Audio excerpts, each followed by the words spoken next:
Kiedy w 2002 roku Kia zaprezentowała swojego dużego, z prawdziwego zdarzenia SUV-a, czyli Sorento, to ludzie od razu po niego ruszyli, bo był bardzo tani, ale drugą rzecz, jaką kupili, to kupili sobie nerki ze starego BMW i znaczek BMW, żeby przykleić na przód, żeby nie było wstydu, że jeżdżą Kiją. Dzisiaj chyba już nie ma powodów do wstydu. Jest Urus? Jest! Kia Sorento, to wiadomo, nie?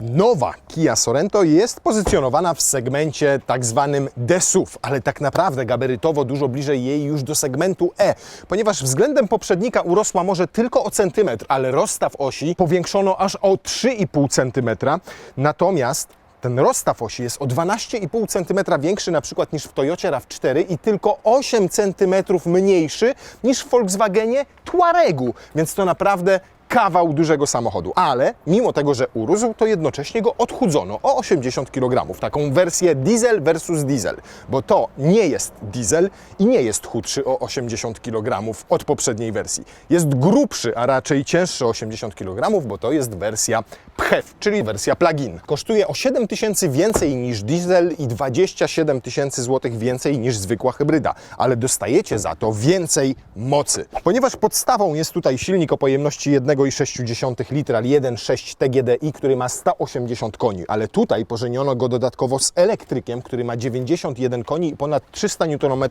momentu obrotowego. Razem moc systemowa to 265 koni, o 35 więcej niż w przypadku zwykłej hybrydy. Baterię, która znajduje się gdzieś tutaj między fotelami pod podłogą oczywiście, zwiększono względem hybrydy 10-krotnie i ma prawie 15 kWh pojemności. Naładowanie jej z takiego normalnego gniazdka 230 V zajmuje około 5-5,5 godziny, natomiast jeżeli macie takie gniazdko szybszego ładowania do siły na 3,3 kWh, to potrwa to około 3-3,5 godziny. Co istotniejsze, to wsadzenie tutaj tego dodatkowego większego motoru elektrycznego, włożenie tej 10-krotnie większej baterii wcale nie poskutkowało zmniejszeniem wnętrza, ponieważ bagażnik jest tylko o 4 litry mniejszy niż w wersji hybrydowej. O, teraz jest wszystko złożone, bo wczoraj przewoziłem tutaj nowego grilla. W takiej sytuacji, kiedy macie wszystkie fotele złożone, macie tutaj do dyspozycji prawie 2 metry sześcienne powierzchni ładunkowej. Jak zaczniecie składać sobie oparcia foteli, jak zwykle nie ma co zrobić z roletką, ale można ją najwyżej umieścić, o, tu w tym miejscu. Ma tutaj punkty mocowania, o, i najwyżej tyle można z nią zrobić. Jedyny schowek, jaki jest pod podłogą, to tu taki malutki, o, tak wygląda schowek. I ciach. W ten sposób, jak macie je ustawione, to bagażnik maksymalnie może mieć 680 litrów pojemności. Przy maksymalnie odsuniętej tej tylnej kanapie jest tego mniej, około 520. Ale i tak robi naprawdę duże wrażenie jak na 7-osobowy samochód. Składanie foteli to jest banał, ponieważ zobaczcie, naciskacie tylko sobie 2 przyciski i wszystko leci w dół. Jest to po prostu proste, intuicyjne, żadnych cięgienek, nie trzeba tam wchodzić do środka, wszystko robi się z poziomu bagażnika. Żeby otworzyć trzeci rząd siedzeń, to wystarczy, że pociągniecie sobie za linkę i już stoi. Ciach. I tu zostaje Wam miejsca tak naprawdę tylko na, ja wiem, jedną dużą walizkę, może 3 takie małe kabinówki, jedną obok drugiej ustawione, bo tutaj zobaczcie, linia dokładnie tego trzeciego rzędu siedzeń przebiega na tej wysokości, więc nie zapakujecie nawet tych walizek po dach. One muszą być do tej wysokości maksymalnie. To zamykamy i w takim razie pakujemy się na ten trzeci rząd siedzeń. To, czym szczyci się Kia i podkreśla to nawet w materiałach prasowych, to to, że w żadnym SUV-ie tak łatwo nie wsiada się na ten trzeci rząd siedzeń, bo zobaczcie, tu macie taki pstryczek elektryczek i w momencie, kiedy go naciśniecie, to fotel odchyli się i o 15 cm maksymalnie przesunie tutaj do przodu. I to samo można zrobić z tą częścią tutaj większą. Ciach i ciach. I faktycznie to wejście wtedy jest dużo łatwiejsze, nawet dla takiego dyryblasa jak ja. Natomiast no umówmy się, wygodnie mnie tutaj, chłopowi 1,95 m nie będzie. To jeszcze zróbmy tak. O, tam ktoś usiądzie? No tak ledwo, ale zobaczcie i tak ile mam tutaj miejsca na nogi. To, co jest też fajne, to w tym trzecim rzędzie siedzeń macie odrębny nawiew klimatyzacji, a tutaj macie nawet regulację natężenia tej klimatyzacji. Możecie ją włączyć albo wyłączyć. Każdy z tych tylnych foteli w trzecim rzędzie ma własne gniazdo USB. I każde ma cup holder i półeczkę, w której można trzymać graty. A teraz zobaczcie, maksymalnie oparcia i fotele przesuwam do tyłu. I tutaj siedzi Łukasz, bo o ja, jak mogę się rozłożyć fajnie, o ja! Mogę sobie maksymalnie pochylić to w ten sposób, rozłożyć sobie podłokietnik, mam 2 cup holdery, szkoda, że one w tym momencie, kiedy pochylona jest ta kanapa, to one też są pochylone, więc macie niebezpieczeństwo, że tutaj coś się wychlapie. Zobaczcie, tutaj gniazdo USB, tutaj gniazdo USB, 2 z tyłu, to już razem 4. Tutaj 5. gniazdo USB. Każdy z pasażerów ma tutaj dostęp do własnego gniazdka do ładowania smartfona i jeszcze dodatkowo zapalniczka, która obsługuje 180 W. Oczywiście odrębne nawiewy klimatyzacji, ale nie jest taka typowo czterostrefowa, że możecie tutaj sobie zmienić temperaturę na tyle. Natomiast roletki w drzwiach, przycisk do ogrzewania skrajnych siedzisk fotela i do otwierania szyb. I tutaj nawet zobaczcie jeszcze dodatkowe cup holdery. Jakby Wam te były za mało, to macie tutaj w drzwiach jeszcze po jednym cup holderze. Jeszcze jedną rzecz Wam pokażę. Przesunę się na ten fotel, pochylę sobie oparcie i zrobię sobie coś takiego. Przypominam, że mówimy o kij.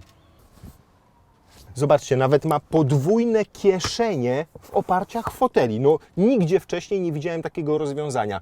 I to są niesamowite rzeczy, takie, którymi naprawdę Koreańczycy zaczynają no po prostu przodować. I jeszcze, żeby nie było tak, że na trzeci rząd siedzeń podchodzi dziecko i mówi: tata, ale ja nie mogę tam wejść, bo przycisk jest za wysoko. To dla dzieci przycisk zrobiono tutaj. Przemyślane mają to wszystko skurczybyki. Nawet miejsce na browar. I zobaczcie na jakość wykonania. Roletka nie jest automatyczna, nie rozumiem. Zobaczcie. To miękkie, bardzo ładna aluminiowa listwa. To wykonane ze skóry, naturalnej, żeby nie było, bo w tym egzemplarzu jest nappa. To jest mięciutkie. Ten uchwyt, zobaczcie jak wygląda. Tutaj skórą oprzyczy z przeszyciem, aluminiowy od środka. Te przyciski, no to piano. Ja nie lubię tego piano, akurat ono zawsze będzie brudne. Dopiero plastik zaczyna się, na dobrą sprawę, tu, od tej linii. I tu macie plastik. Blacha typowo koreańska. To, czego mi brakuje do pełni, takiej naprawdę pełni szczęścia, to to, żeby ta kanapa tylna była w proporcjach 40, 20, 40 i na przykład, żeby na środkowej jeszcze był ISOFIX. Choć tych ISOFIXów i tak macie 4, bo tutaj są 2 i na tych tylnych fotelach w tym trzecim rzędzie też są 2 ISOFIXy. Z przodu do tych wszystkich zdobień, wykończeń i tak dalej dochodzą jeszcze takie inkrustacje. Zobaczcie, w ten sposób wyglądają. To też nie jest plastik, tylko to jest stalowe. Świetna klamka, w którą po prostu wsadzacie łapę i pociągacie. Duża, nie jest taka, że trzeba gdzieś tutaj smyrać, gmerać albo coś tam naciskać, tylko po prostu tak jak powinno to działać. No dobra. Najbardziej kontrowersyjna część całego samochodu to ta deska rozdzielcza, bo wiem, że nie wszystkim się podoba. Jest tutaj i dużo kształtów, i dużo materiałów, i czarne, i srebrne, i szare, i śmakie, ale to jest kwestia gustu. Nie można mieć natomiast zastrzeżeń do tego, jak to wszystko zostało tutaj wykonane. Znowu, tu mamy miękkie to podszybie z przeszyciem, czyli normalnie wygląda to jak skóra, choć to akurat skórą nie jest. Zobaczcie, tutaj mamy dokładnie taki sam panel jak na bocznych drzwiach z ładnymi inkrustacjami. To jest wykonane z miękkiego materiału, pojawia się plastik tu dopiero na obiciu schowka. Tutaj ładowanie indukcyjne z dodatkowym chłodzeniem telefonu, żeby się podczas tego ładowania nie przegrzewał. Tutaj 3 gniazda USB, czyli razem jest ich już tam 2, tu 3, tu 3. 8 gniazd USB w całym aucie. Tutaj już nie macie gniazda, ale tak, tu schowek, tu 2 cup holdery, tutaj pojemnik na jakieś drobne, tutaj duży schowek z dodatkową wkładką, którą się łatwo, prosto wyjmuje. Dół schowka obity przyjemnym, miękkim materiałem. Ten schowek obity przyjemnym, miękkim materiałem, nawet ta decha tutaj z tyłu. To oczywiście, czego nienawidzę i tego nie rozumiem, dlaczego tu ciągle się upierają przy stosowaniu tego, to jest wszędzie to piano. To piano, to piano, to piano, to piano, piano. Tu z boczków piano. Tu z boczków piano, na drzwiach tutaj piano, tu piano. No po prostu Chopin by tego lepiej nie wymyślił normalnie. Nawet tu na kierownicy piano, piano, piano. Ale się wkurwa. Natomiast, choć wszędzie jest piano, to wszystkie przyciski są bardzo, bardzo intuicyjne. Beznadziejnie wygląda ten wyświetlacz tutaj. Lepiej już było przenieść tę temperaturę tutaj. To jest przypadek dokładnie taki sam jak w Hyundai Tucson, którego już testowaliśmy. Możecie sobie kliknąć, test do niego tutaj zobaczycie. Natomiast faktycznie możecie tutaj sobie wszystkim bardzo intuicyjnie regulować i nawet te przyciski, które są takie nie fizyczne, tylko responsywne, zobaczcie, działają po prostu idealnie, za najdrobniejszym dotknięciem paluszka. Brakuje tutaj roletki, szkoda tylko, żeby było jeszcze więcej tego pianu. Chciałbym, żeby było jeszcze więcej tego pianu i to powinna być taka roletka zasłaniająca te dwa cup holdery i to z piano. I zobaczcie, bo tutaj Apple CarPlay jest w standardzie. Ten ekran dodatkowy 10-calowy występuje w wyższych wersjach, w podstawowej jest 8-calowy, ale tego auta, wierzcie mi, nikt nie zamaga w podstawowej wersji. I zobaczcie, jak podłączę Apple CarPlaya, nie ma niestety przez Bluetooth, tego nie rozumiem. To macie tego Apple CarPlaya na całym ekranie. Jak wiemy, Koreańczycy słyną z niebywałej dokładności, ale nawet im zdarzają się wtopy. Zobaczcie, jak położono lakier. Tu nawet lekko czuć takie zgrubienie pod paluchem, a tu na przykład na zderzaku z tyłu jest normalnie taka linia, jakby został źle położony lakier. O, tu się tak ciągnie. Widać to? Zobaczysz to w kamerze silny? To jest po prostu cymesik. Cały ten układ napędowy tutaj, czyli tą hybrydę, ten silnik spalinowy z elektrycznym, pożeniono tutaj z klasycznym automatem. 6-biegowym. Tak, takim starym, bo Kia twierdzi, że to najlepsze rozwiązanie. Ma w ofercie też nowoczesną 8-biegową skrzynię automatyczną, ma nawet nowoczesne 8-biegowe dwusprzęgłówki. Tutaj stwierdziła, nie, 6 biegów, super ekstra. To tak jakbyście poszli do monopolowego i sprzedawca by Wam wmawiał, w Pana przypadku zdecydowanie najlepiej zda egzamin denaturat, a nie żadne australijskie Sauvignon Blanc. Natomiast prawdą jest, że napęd na 4 koła jest znowu taki klasyczny w takim rozumieniu, że jak jedziecie normalnie, to większość mocy i momentu jest naprzód, ale jest tu normalny wał napędowy i za napęd na tył odpowiada cały też ten komplet, czyli silnik elektryczny i silnik spalinowy. Maksymalnie jest tam w stanie przenieść 50% mocy i momentu obrotowego, więc jest to trochę inaczej niż w niektórych pluginach, gdzie na przykład za napęd tyłu odpowiada już tylko i wyłącznie silnik elektryczny. To zrozumiałe? Za to trybów jazdy, no to tutaj najebani Koreańczycy jak nienormalni. Bo jak jedziecie normalnie, czyli teraz po drodze, no to macie do dyspozycji Eco, macie do dyspozycji Sport, macie do dyspozycji Smart. Smart to sam decyduje, kiedy jedziecie Eco, a kiedy jedziecie Sport. Natomiast w momencie, kiedy go wciśniecie, to macie tryby terenowe i tych trybów terenowych też jest kilka. Jest Snow, jest Mud, czyli na błoto i jest Sand. Wtedy w każdym z tych trybów ten układ napędu na 4 koła działa troszkę inaczej, ale inaczej działa też przepustnica, inaczej działa system kontroli trakcji, po to, żebyście na przykład w błocie mieli mniej momentu, żeby się z niego wydostać, a na przykład w piasku więcej momentu, żeby też się z niego wydostać. A bez pałacu? Nie ma pałacu. Oprócz tego, że macie tutaj tryby do jazdy po asfalcie i do jazdy w terenie, to macie też taki przycisk FHEV, w którym sobie możecie włączać albo automat, który decyduje, czy jedziecie w trybie hybrydowym czy elektrycznym, albo manualnie włączyć tryb hybrydowy, albo manualnie włączyć tryb elektryczny. I wtedy tutaj Wam się wyświetla taka, w tym miejscu taka kontrolka, która Wam pokazuje. Teraz jadę w auto, teraz jadę w hybrydowym, a jak nie ma żadnej kontrolki, to jadę domyślnie w trybie elektrycznym. Teraz jedziemy sobie w trybie w takim razie typowo elektrycznym. I oczywiście to, co nas interesuje, to średnie spalanie, bo sobie całkowicie to zresetujemy. Te skumulowane dane wyzerowaliśmy, dobra. No i w trybie elektrycznym, ja sobie to wyobrażam w ten sposób, tak jak działało to w BMW 530e, to świetnie działał ten układ plug-in. Tutaj możecie sobie kliknąć, obejrzeć, ponieważ tam jak weszliście w tryb elektryczny, to na tym trybie elektrycznym jechaliście, dopóki nie zrobiliście kickdownu. I dopiero ten kickdown powodował, że włączał się silnik spalinowy.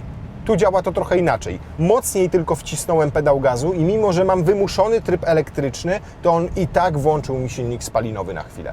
Dodatkowo tu jeszcze uruchomiłem sobie celowo obrotomierz, żebyście widzieli w momencie, kiedy się włącza ten silnik. Teraz. I tylko zdjąłem nogę z pedału gazu i on znowu wyłączył sobie tego spalinowca. Natomiast ten pedał gazu nie działa tak intuicyjnie i tak płynnie jak w tym wspomnianym 530e. Ja wolałem tamto rozwiązanie. Trochę łatwiej Wam będzie wyczuć ten samochód, kiedy właśnie załącza się ten silnik spalinowy, w momencie, kiedy sobie tutaj wejdziecie w setupa, tutaj wejdziecie sobie w pojazda, tutaj wejdziecie sobie w zestaw wskaźników i sobie wybierzecie, że w trybie Eco ma się nie wyświetlać obrotomierz, tylko coś takiego. I trzeba, tak na dobrą sprawę, żeby nie wchodzić w power.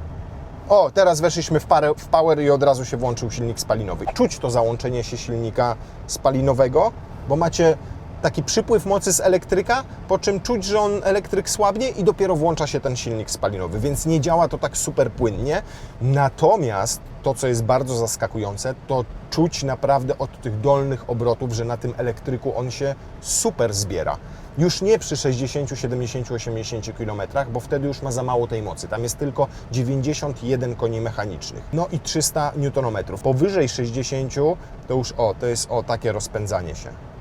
Swoją drogą ciekawe, jaki ma czas rozpędzania się do setki na tym elektryku. Zaraz to sprawdzimy. Zawieszenie wydaje mi się, że nawet jest ciut bardziej komfortowe niż w zwykłej hybrydzie. A to jest prawdopodobnie efekt tego, że ten samochód jest o 130 kg cięższy i po prostu dzięki temu ma trochę inaczej skonfigurowane amortyzatory i lepiej po prostu zachowuje się na drodze. Kia twierdzi, że na samej elektryce możecie nim przejechać 56 km, a w mieście nawet 70 km. Oczywiście w mega optymalnych warunkach, jak nie musi pracować klimatyzacja, wentylacja fotela, jak się nie wiedzie silnego, jak na zewnątrz jest 18 stopni, a nie minus 18 i nie trzeba się dogrzewać.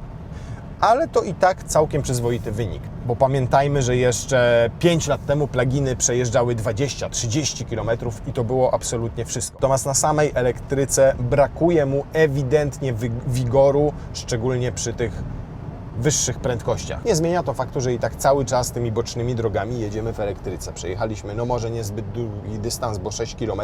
Kilka razy włączył się ten silnik spalinowy i mamy spalanie całe 0,3 litra. Natomiast oczywiście nie ma co wierzyć w brednie pod tytułem, że średnio to auto będzie 2 litry spalało. Bo wierzę oczywiście w to, że jak tam poruszacie się w granicach własnego miasta i robicie 50 km dziennie, to tutaj spalania nie będzie wcale, bo jak się nauczycie obsługiwać ten pedał gazu tak, żeby nie włączał się silnik spalinowy, to zużycie będzie tylko i wyłącznie prądu, a nie paliwa. Natomiast znowu, przecież nie kupujecie 7-osobowego dużego SUV-a po to, żeby nim jeździć między przedszkolem, pracą, restauracją, kinem i własnym domem, tylko kupujecie go po to, żeby zapakować swoje całe bachorstwo, posadzić żonę, wziąć koleżanki, trochę bagaży. Ładowność ma 700 kg prawie. Pojedziecie w trasę, masa własna wzrośnie i ciekaw jestem, jakie wtedy będzie spalanie na napędzie typowo hybrydowym, jak rozładuje się bateria. Bo nie będziecie przecież stawali na każdej stacji, a na 50 km, a na 50, a na 50 km. Na samej elektryce tu pojedziecie 125 na godzinę, ale pewnie po 30 km nie będzie już prądu. No dobra, to co, sprawdzimy mu, jakie będzie miał takie przyspieszenie realne do setki, tylko i wyłącznie na elektryce. I let's see what can we do and EV mode. EV jest, EV jest.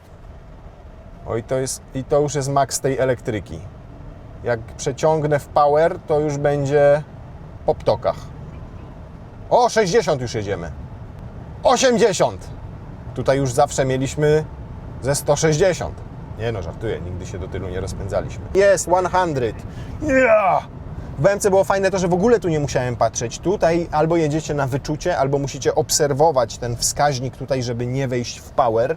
Wynik mówi sam za siebie do setki. Nie, tu, przepraszam. 26,9.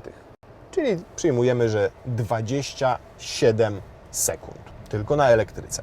Natomiast jak się włączy tryb sport, jak się włączy oba silniki, to podobno jesteśmy w stanie zrobić tę setkę w 8,7 sekundy. To tylko o 0,3 lepiej niż w tej hybrydzie klasycznej, no ale 0,3 sekundy to też różnica. No.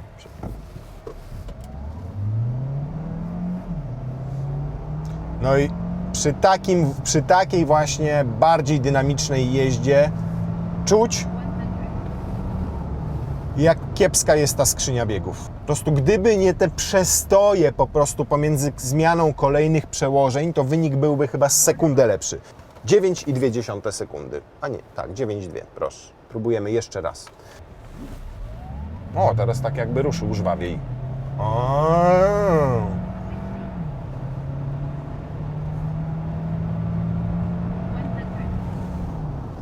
O! Poprawiliśmy się, mówiłem, żwawiej ruszył, zdecydowanie. Wynik w zasadzie można przyjąć, że taki jak podaje producent.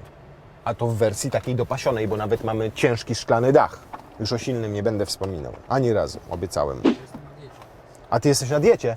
To stąd jest ten wynik. Kurna, średnie spalanie nam skoczyło na 2,3. Dlatego nie robimy trzeciego podejścia, tylko znowu wrzucamy sobie tryb eko i jedziemy w trybie EV. No dobra, a poczekajmy. Tutaj co będzie? Tutaj mamy PHEV. O, zobaczmy. Mamy na 84% energii jeszcze i wyliczył nam zasięg na 35 km. Ja jestem ciekaw, do jakiej teraz prędkości uda nam się rozpędzić na ekspresówce. O, i włączacie się do ruchu, a jeżeli bardzo nie chcecie, żeby uruchomił się ten silnik spalinowy, to patrzycie. Udało się, wcisnęliśmy się. 90 mieliśmy na końcu pasa do rozpędzania. Teoretycznie według producenta może jechać nawet 125 km na godzinę wyłącznie na prądzie. O! 100. O, tak muskać, tylko muskać, ale nie wejść w power, bo jak w power wejdziemy, to... No i przekroczyliśmy 120. Dobra, jedziemy 130. Na GPS-ie ile mamy? 133. Jeszcze jedzie tylko na elektryce. O panie! O, teraz się wyłączyło. Przy 137, do 137 na godzinę może jechać Kia Sorento PHEV, wyłącznie na motorze elektrycznym. Całkiem nieźle. A teraz jedziemy 120 i to, czym też się Koreańczycy chwalą przy okazji Sorento, to to, że naprawdę dopracowali te systemy autonomicznej jazdy do tego stopnia, że wciskacie sobie na kierownicy tylko tempomat, ten przycisk tutaj, pojawia się pani kierowniczka w tym miejscu i wszystko samochód zrobi za Was. Utrzyma w pasie ruchu, wyhamuje, przyspieszy, a jak włączycie kierunkowskaz, to w tej wersji mamy też, zobaczcie, trzymaj dłonie na kierownicy. Jak nie trzymałem, to nie wyświetlał, teraz wyświetla.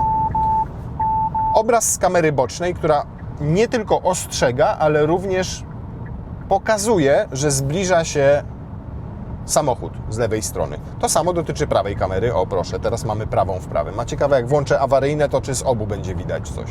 Nie, jak się włączy awaryjne, to nie widać. Dobra, jak nasze zużycie? Zobaczcie, 25 km, 67% energii jeszcze zostało. Całkiem nieźle, nie? Do takiej Warszawy dojadę. Ciekawe, jak będę wracał z tej Warszawy, jakie wtedy będzie spalanie. Natomiast mnie interesuje znowu to, co się stanie, jak nie złapię tej kierownicy, bo nie, tak będę siedział. Bo w niektórych samochodach działa to w ten sposób, że po prostu wszystkie te systemy się wyłączają i w momencie, kiedy Wy sobie ucinacie drzemkę, to budzicie się na filarze wiaduktu. Zjechać bym chciał. Patrz, jak włączyłem kierunkowskaz, to zaczęła zjeżdżać. I co będzie teraz? O kurwa! Trzymam dłonie. Już. Jedziemy. Trzeba rozładować baterię, a ciągle jest 60% i zasięg na 20 km. Coraz dłuższe te nasze testy z tymi pluginami. Niedługo, żeby rozładować plugina, będziemy musieli do Kielc jechać. Dobra, zanim rozładujemy tą baterię, to jeszcze słówko o cenach, ponieważ, tak jak wspomnieliśmy na początku, kosztuje 27 000 złotych więcej niż hybryda z identycznym wyposażeniem i też z napędem na 4 koła. Droższy od diesla jest o 7 000 złotych, natomiast diesel ma 2,2 litra pojemności, więc jest obłożony tą wyższą akcyzą, aż 18,6% z tego jego cena w Polsce taka. Natomiast sama Kia mówi, że już do tego stopnia promuje hybrydy, że chce, żeby ten diesel to stanowił tam 10% sprzedaży, głównie dla tych, którzy ciągają takimi autami ciężkie, naprawdę cięższe, dużo cięższe przyczepy niż przeciętni ludzie. Natomiast wersja PHEV, czyli plug-in, startuje od 195 000 złotych. Ale już jest nieźle wyposażona, bo ma na przykład ciepłokrystaliczne zegary, tutaj ma trochę mniejszy system nawigacji, bo 8-calowy, ale już obsługuje Apple CarPlaya i jakieś tam inne cuda.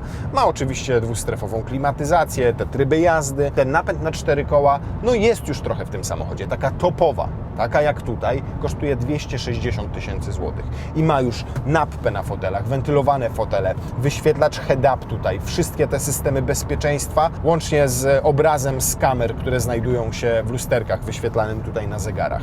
Więc jest już naprawdę wypasiona po prostu na maksa. Jakieś tam usługi online i tak dalej, rzeczy, na których kompletnie się nie znam i nawet nie potrafiłbym Wam ich pokazać. 250 000 za Kiję. Natomiast powiem Wam, o ile tak jadę teraz dłuższą chwilę i pozycję za kierownicą mam wygodną, fotel jest jest szeroki. Mam tutaj nawet regulację elektryczną podparcia tutaj pod udami, więc jest naprawdę wygodnie. To kurczę, nad głową jak na tak wielkiego SUV-a, to wcale nie mam zbyt wiele miejsca. Tam ledwo łapę wsadzam, to pewnie efekt też zastosowania tutaj tego dużego szklanego dachu. Ale to, co bardziej mnie irytuje, to ja przy moich długich giczach i przy takiej, a nie innej pozycji za kierownicą walę cały czas nogą w to. To nie jest tutaj obite żadnym miękkim materiałem, tylko tu jest akurat po prostu plastik. No i kurde, jestem więcej niż pewien, że po kilkuset przejechanych non-stop kilometrach będę najzwyczajniej w świecie czuł. Tu, że byłem, o tu. 10 km zostało do wyładowania. No matko najdroższa. To auto jest tak wielkie, że zobaczcie, rozmawianie z pasażerami z tyłu ma normalnie interkom. Halo? Silny, czy jest nie lepiej słychać tam z tyłu? Kurde, normalnie echo słyszę. Wtedy gra muzyka na przykład i możecie sobie włączyć interkom i nadawać do dzieciaków. Przestań się tam drzeć, proszę się nie rzucać chipsami, znowu wylejesz ten sok. Możesz nie bić brata? Ale z drugiej strony, jak dzieci chcą sobie troszkę pospać, to możecie zrobić co innego. Włączyć tryb cichy. I wtedy radio i media grają tylko z przednich głośników, a tam towarzystwo może spać. I na przykład sobie śpi, a wy wtedy włączycie interkom. Dojeżdżamy już! Przed chwilą chciało wam się siku kupę, dlaczego śpicie? Dobra. Gdzie jest nasze zużycie energii? Teraz przy przyspieszaniu mam nadzieję, że spadnie do 5 km. Słuchajcie, przejechaliśmy 41,9 km, 42 km. Mamy średnie spalanie 0,8, no bo robiliśmy to 0,100 dwa razy i tam parę razy się załączyła ta bateria. Jest upał, chodzi klimatyzacja, ja mam włączoną wentylację fotela, jedziemy cały czas około 120 na godzinę. Raz pojechaliśmy 140, przejechaliśmy 42,5 km i jeszcze mamy zasięg na 4. 0,8 litra zużycie paliwa. 46 km to pokazuje 0 zasięgu, ale ciągle jadę na elektryce. Teraz się wyłączył i włączył się HEV.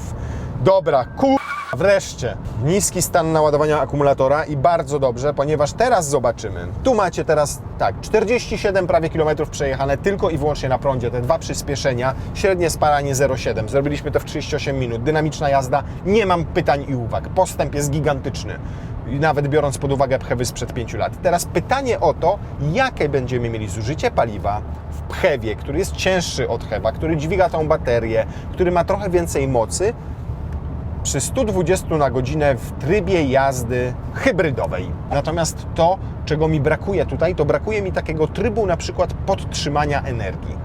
Tak jak jest w wielu pluginach, na przykład w Porsche, czy tak jak mieliśmy w BMW. Wtedy na przykład jedziecie w trasie i sobie oszczędzacie energię zgromadzoną w akumulatorach po to, żebyście mogli pojeździć sobie po mieście. Inny tryb, jakiego mi tutaj brakuje, to jest tryb doładowania akumulatorów, czyli jedziecie w trasie, a na przykład wiecie, że jesteście w niemieckim mieście, gdzie tylko i wyłącznie samochody bezemisyjne mogą wjeżdżać do centrum, czy tylko na elektryce i wtedy nie będziecie, bo wtedy nie płacicie za wjazd do centrum tego miasta. Więc jedziecie w trybie hybrydowym po to, żeby doładować sobie baterię, a potem energię z tych baterii czerpać w mieście podczas jazdy elektrycznej. Tutaj też takiego trybu nie ma. No i już czuć i widać po wskazaniach komputera, że zużycie paliwa będzie wyższe niż w normalnej hybrydzie podczas takiej jazdy. Jednak to obciążenie tej baterii, ta dodatkowa moc silnika elektrycznego powodują, że teraz mamy 9,5 litra. To dużo. Mniej więcej do 2 litrów nawet więcej przy podobnej prędkości i przy podobnej jeździe, jak w przypadku normalnej hybrydy. Reasumując, jako SUV jest to chyba jeden z najlepszych samochodów w swoim segmencie. Tym D-SUV łamanym na E-SUV, tak na dobrą sprawę. Tak przestronnego auta, tak fajnie wykończonego, z tak przemyślanymi rozwiązaniami naprawdę dawno już nie widziałem. To jest jedna rzecz. Druga, owszem, ma pewne niedostatki tego napędu plug-in. Wkurza mnie ta konieczność obserwowania wskaźnika, jeżeli chcecie jechać tak, żeby jechać tylko na elektryce, żeby spalinowy silnik się załączył. Wysokie jest spalanie podczas jazdy w trybie hybrydowym. Skrzynia biegów jest po prostu dziadostwem sześciobiegowym. Nie rozumiem, dlaczego nie wstawiono tutaj lepszej. Po prostu słychać, że ona odstaje od całego układu napędowego. I takich pierdołek trochę tutaj jest. Nie zmienia to faktu, że jako całość jest to po prostu naprawdę dobry, bardzo dobry wóz.